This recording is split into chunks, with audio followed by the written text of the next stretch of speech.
Buonasera cari telespettatori, grazie per aver scelto di restare in compagnia di iReporter per te. Questa sera un approfondimento che toccherà sicuramente un po' tutti, perché si parla di maltempo, si parla purtroppo della famosa bomba d'acqua che ha investito nuovamente il Veneto, mettendo di nuovo in ginocchio moltissime famiglie e anche gli agricoltori. Qui accanto a me do il benvenuto per la prima volta nei nostri studi al sindaco di Pernumia, il dottor Luciano Simonetto. Grazie per aver accolto la nostra richiesta, insomma l'invito a raggiungerci. Sappiate che sentiremo tanti insomma, testimoni di quello che stiamo vivendo in questa bella regione quotidianamente a causa del maltempo, e però siete invitati anche voi a regalarci, se vi va, la vostra testimonianza allo 049 80 777 57. Abbiamo quindi un approfondimento questa sera che durerà un'ora, toccheremo appunto i vari comuni telefonicamente per sentire gli aggiornamenti, per capire com'è la situazione, e parleremo poi anche, oltre che con le famiglie, con i vari sindaci, anche con insomma, rappresentanti per quanto riguarda il nostro territorio dell'agricoltura. Sentiremo insomma la situazione anche purtroppo di chi ha perso animali, di chi ha perso coltivazioni che da tempo stava seguendo, quindi perdite economiche ingenti. Allora sindaco, io dicevo grazie per essere qui. Bomba d'acqua, il Veneto ancora allagato. Innanzitutto partiamo con ricordare com'è la situazione a Pernumia e successivamente ci sposteremo con un passaggio telefonico ai vari altri comuni. Intanto vi ringrazio per avermi invitato, perché credo che sia giusto che i sindaci dicano cosa sta succedendo nei nostri territori. Pernumia per il momento ha delle difficoltà, sicuramente non come i paesi vicini. La situazione è abbastanza precaria, perché è chiaro che l'acqua, diciamo la verità, è un momento difficilissimo, perché l'acqua è stata tanta.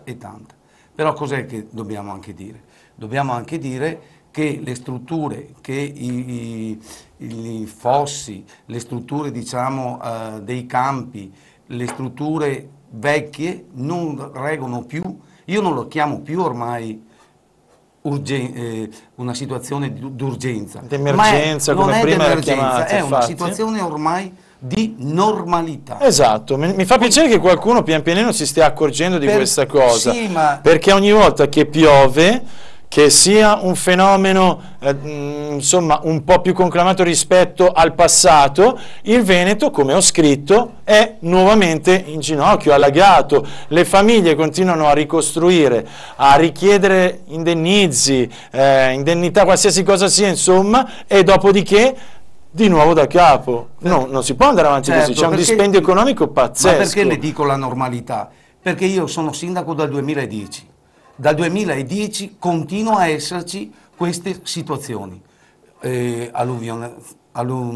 diciamo situazioni di acqua dappertutto. Sì, alluvioni, inondazioni, imprese che ci rimettono, perché avete visto che alcune imprese chiudono, perché poi quando va dentro l'acqua ci sono macchinari che beh certo, da milioni e si allora butta via noi tutto. diciamo, se questo è vero che è ormai la normalità, dobbiamo far sì che le risorse che ci sono devono essere messe a disposizione e cercare un progetto che dia almeno le soluzioni. Cosa vuol dire? Vuol dire intanto cominciamo a pulire questi benedetti canali, cominciamo a pulire questi fossi. Io ho fatto un'ordinanza, lo dirò ai coltivatori diretti, guardate che non è che il sindaco vuole che i fossi siano puliti perché deve prendere i soldi magari per darvi la multa perché non li pulite.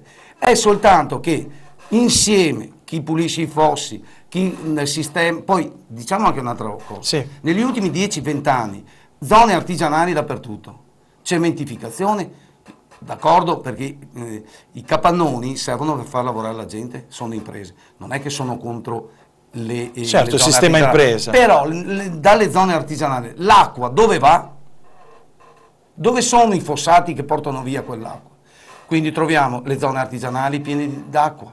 In campagna i stessi fossati non sono più sufficienti a mantenere e contenere questa.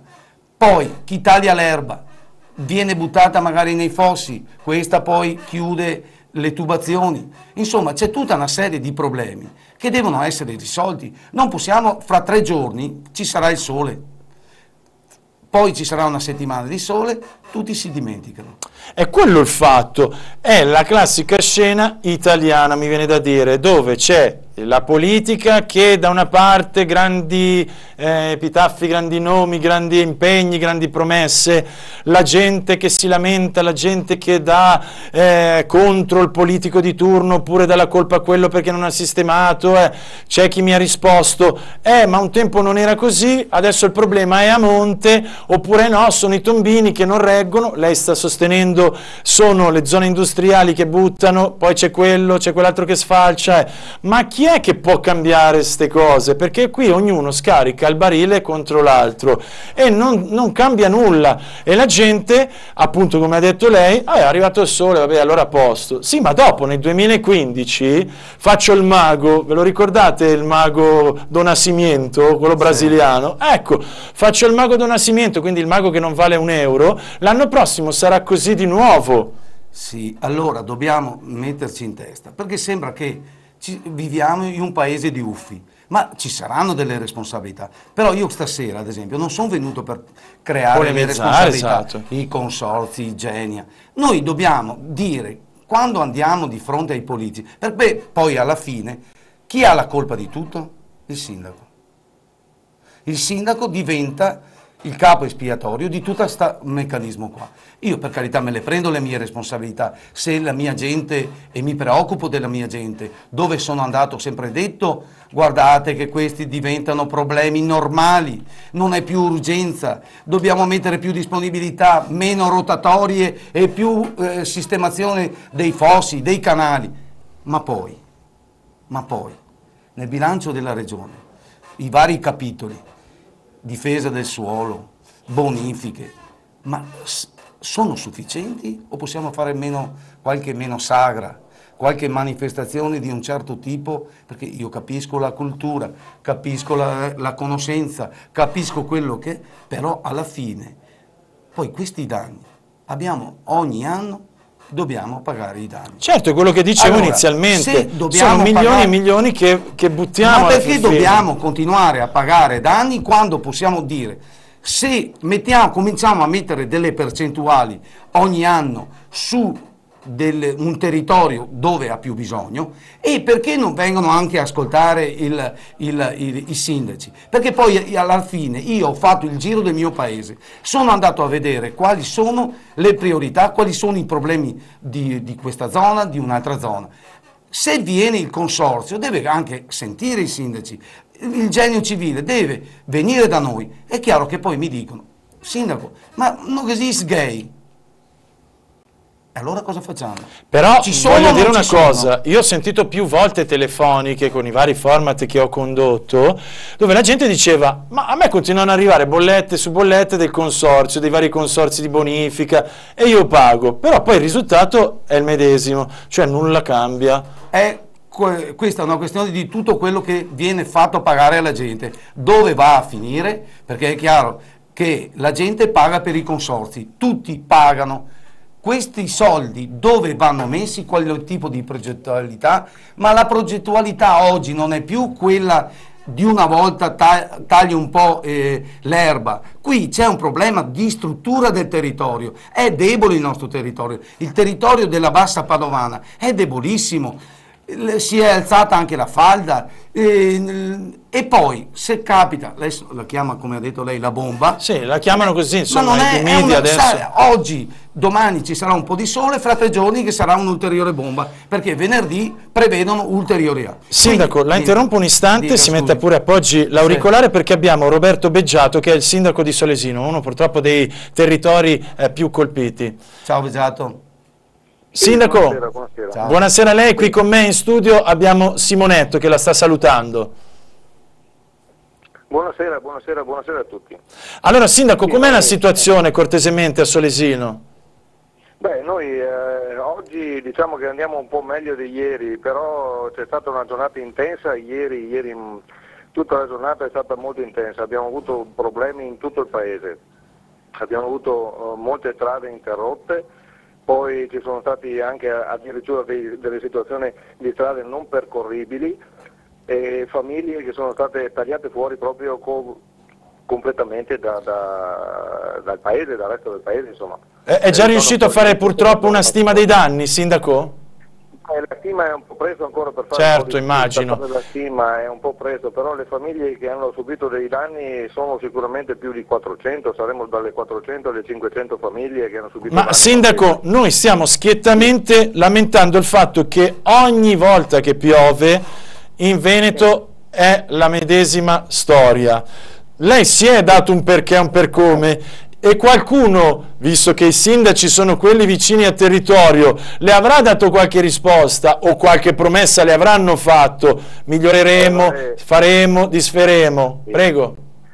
Sì, vabbè, le risposte che abbiamo dai consorzi di bonifica sono sempre più o meno le stesse da diverso tempo. È chiaro che adesso le situazioni così critiche sono sempre più insistenti e sono sempre più frequenti, per cui ci dovranno dare delle risposte molto più specifiche. Stasera avremo un incontro anche a Padova attraverso la CIA, ci sarà un incontro di sindaci proprio per far capire che il problema è più grave di quanto sembri, e quindi ci saranno discussioni che partiranno dal fatto di poter collegare il Fratta con il Fratta Gordon con l'Adige. Sindaco, sarà vissuto, se non sbaglio, all'agriturismo La Scacchiera, giusto? Sì, esatto, ci troveremo fra un'ora e mezza circa all'agriturismo La Scacchiera di Camin, proprio per questo motivo, per far capire che il problema c'è e va affrontato molto presto. Certo. Non si può più aspettare, praticamente abbiamo dei problemi qui che sono sempre più frequenti, o in una zona o nell'altra, qui ci sono sempre... Senta, le 400 famiglie in questo momento comunque sono al sicuro o c'è qualcuno che purtroppo ha dovuto lasciare... Sì, fortunatamente abbiamo tutte le persone che sono abbastanza al sicuro. Ci sono delle situazioni isolate che però le stiamo monitorando molto attentamente, stiamo provvedendo alla loro incolumità e anche dal punto di vista così sia sanitario che alimentare a questo punto, perché non possono arrivare, non hanno i mezzi per arrivare in centro e provvedere a prendere sia medicinali che alimentari. Purtroppo è una situazione che adesso non so quanto ci metterà a normalizzarsi, perché oggi ci hanno parlato in una riunione con il consorzio di bonifica, ci hanno parlato di 8-10 milioni di metri cubi d'acqua che sono caduti, per cui la situazione è simile a quella del 95, anzi forse un po' peggiore. Quindi adesso vedremo quanti giorni ci metterà a normalizzarsi, però le difficoltà ci sono tante, e a questo punto credo che tutti i paesi qui attorno faranno la richiesta di calamità naturale. Io la ringrazio, Sindaco, la lascio adesso alla sua città e soprattutto all'importante riunione che vivrete a breve. Grazie Sindaco. Grazie a voi, grazie, salve, arrivederci. Quindi sottolineava l'impegno che avrete anche lei, insomma, Sindaco, a breve voi tutti i sindaci del territorio, per cercare comunque almeno di accumulare gli sforzi, giusto? Ecco, io sono stanco di accumulare gli sforzi, perché se poi dopo quella riunione che faremo anche stasera non cambia niente, io mi trovo fra, mi auguro mai, perché lei capisce, però dobbiamo cominciare veramente anche un po' a arrabbiarsi, Sindaco, perché se no il sindaco non può... Lei ha detto bene, mai, però sappiamo già allora, che io adesso a Pernugna ci sono 4-5 della protezione civile, sì, per un territorio grandissimo, perché Pernugna sotto il profilo territoriale è molto grande. Lei mi dica se poi posso risolvere i problemi delle famiglie, dove le porto, come le porto, ma questo... deve essere finita sta storia qua. Io vorrei sapere se c'è la volontà della cultura della prevenzione. Se non c'è la cultura della prevenzione, sono parole. C'era anche una canzone una volta. È tempo perso. È tempo perso. Devono dire il territorio veneto è debole. Dobbiamo mettere più, assolutamente per 3-4 anni, più risorse per sistemare questa situazione di fossati, di idrovia, c'è un'idrovia che è lì. Dobbiamo mettere a disposizione, e il consorzio lo devono dire, il genio civile lo deve dire, guardate, quest'anno ci danno tot, con questo facciamo appena lo sfalcio dell'erba, ma lei mi può dire come possiamo portare via l'acqua? Non la porteremo mai via. Allora andiamo a vedere un pochino qualche intervista da parte della nostra Elisabetta Corazza sul territorio. In via Fornasette di Sopra del comune di Villestense, come potete vedere siamo su un ponte, l'acqua è proprio sopra al ponte, là dove ci sono dei sacchi c'era la strada che è erosa, una strada che porta a quel casolare. Questa è la situazione e purtroppo ha ricominciato a piovere. Sindaco, vede, c'è anche da dire che però abbiamo un territorio che a volte è lasciato un po' lì così. Quando ci sono le grandi arterie cementifichiamo, rinnoviamo, facciamo. Invece per quanto riguarda i capillari, diciamo, utilizziamo sempre questi termini medici, poi crollano i ponti, poi si sbriciola tutto sotto i piedi. Ma lo sa che volevano chiudere i consorzi? Ma chi gestisce il territorio? Il sindaco con le risorse che lo Stato manda ai sindaci. Non voglio fare la difesa dei sindaci, certo, perché ci mancherebbe altro, perché poi bisogna pulire, bisogna tenere pulito, noi lo cerchiamo. Ma tenga presente, un sindaco con un stradino, mi dica lei cosa può fare? I conferimenti dello Stato non arrivano, se tu hai anche voglia di fare qualcosa è impossibile. Perché c'è il famoso patto di stabilità perché interno. Perché c'è il patto di stabilità, perché non ti danno la possibilità di fare qualcosa di più. Allora io mi dico, adesso è finita la storia, cioè fra 6 mesi, 7 mesi, se lei mi invita e veniamo qua e diciamo le stesse cose, vuol dire che non c'è la sensibilità anche della classe politica. Fra poco andranno al voto. Chi si impegnerà di dire vogliamo la salvaguardia del territorio? Voglio vedere nei programmi, perché se poi alla fine facciamo soltanto, veniamo qua, ci mettiamo la faccia, perché lei sa, certo, che gli unici che sono votati direttamente sono i sindaci, esatto, i quali poi alla fine hanno tutte le responsabilità.